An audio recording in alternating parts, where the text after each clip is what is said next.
Hello বন্ধুরা, আমার নতুন একটি ভিডিওতে আপনাদের সবাইকে অনেক অনেক স্বাগত। অনেক দিন বাড়ি যাওয়া হয় না, তাই আগের সপ্তাহে মা এসেছিল আমার সাথে দেখা করতে। আর মা আসা মানেই তো মায়ের হাতে স্পেশাল কিছু খাবার। আজকে মা রান্না করবে চিকেন কষা, তাও একটু অন্যরকম স্টাইলের। তো রেসিপি জানতে হলে পুরো ভিডিওটা দেখতে হবে। প্রথমেই এখানে অল্প পরিমাণ তেলে কয়েক কোয়া রসুন, একটা টমেটো আর পেঁয়াজ অল্প লবণ দিয়ে ভেজে নিচ্ছে। জাস্ট 2 মিনিটের জন্য হালকা করে এটাকে ভেজে নেবে। ভাজা হয়ে গেলে এটাকে ঠান্ডা করার জন্য একটা বাটিতে নামিয়ে নিচ্ছে।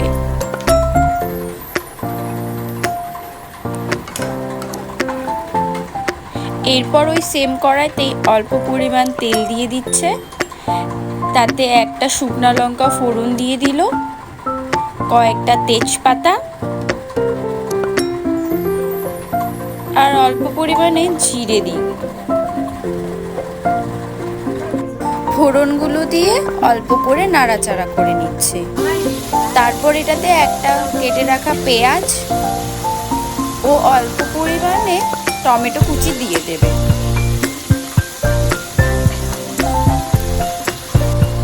অল্প পরিমাণ মতো লবণ দিয়ে দিচ্ছে। কেটে রাখা আলুগুলো দিয়ে অল্প করে নাড়িয়ে তারপর ধুয়ে রাখা মাংসগুলো এক এক করে এখানে দিয়ে দিল। মাংসগুলো দিয়ে অল্প করে ভেজে নেবে।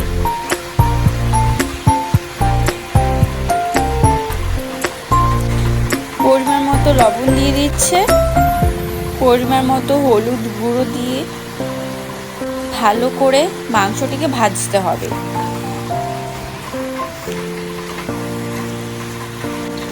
এখানে মা একটা ঢাকনা দিয়ে ঢেকে অল্প অল্প করে মাংসটিকে ভালো করে ভেজে নেবে।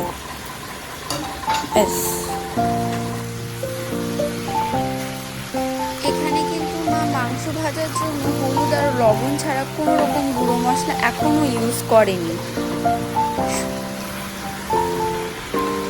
মাংসটিকে ভালো করে ভেজে নিচ্ছে, আবার একটা ঢাকনা দিয়ে ঢেকে দেবে। এবার সেই ঠান্ডা করে রাখা ভাজা পেঁয়াজ, রসুন আর টমেটোটা একটি মিক্সার গ্রাইন্ডার জারে ঢেলে নিয়ে ভালো করে এটাকে ব্লেন্ড করে নেবে।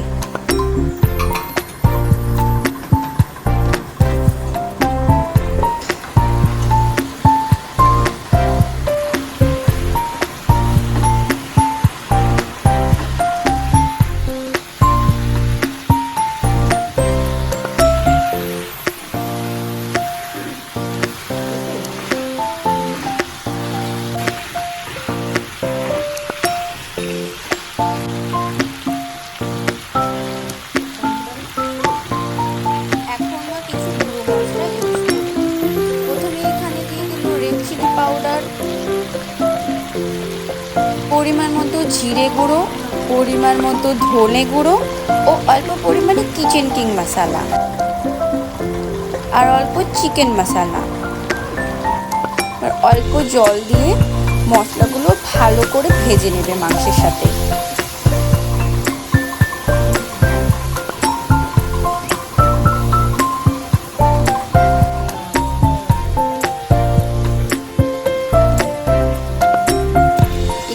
চিকেনটি ভালো করে কষা হয়ে গেলে ব্লেন্ড করে রাখা টমেটো, পেঁয়াজ আর রসুনের পিউরিটা দিয়ে দেবে।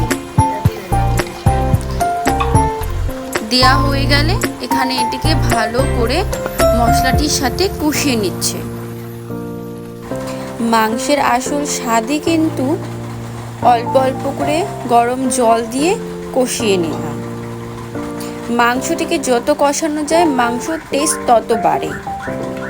তো এখানে মা মাংসটিকে আবার ভালো করে কষিয়ে নেবে। এবার ঢাকনাটা দিয়ে দিয়ে কষিয়ে নিচ্ছে। তারপর ঢাকনাটা তুলে দেখবে জলটা কতদূর আছে, চেক করে আবার ভালো করে মিশিয়ে নিচ্ছে।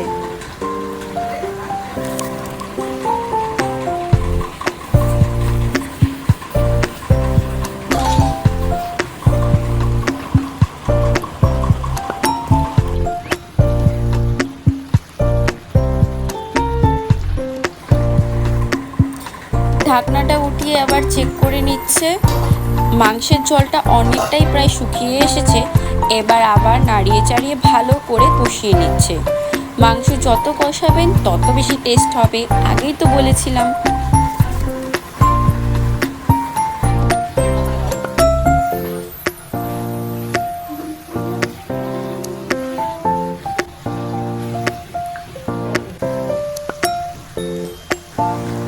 প্রায় 1 ঘন্টা ধরে অল্প অল্প করে ভালো করে কষিয়ে নিয়েছে মাংসটি। এবার মাংসটা কষানো হয়ে গেলে এবার পরিমাণ মতো গরম জল দিয়ে দিচ্ছে। গরম জল দিয়ে এটাকে আবার ভালো করে ফোটাতে হবে যতক্ষণ না পর্যন্ত মাংসটা ভালো সেদ্ধ হয়।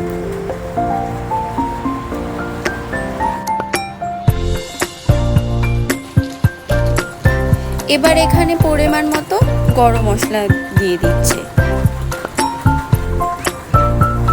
ব্যাস আমাদের মাংস কষা তৈরি।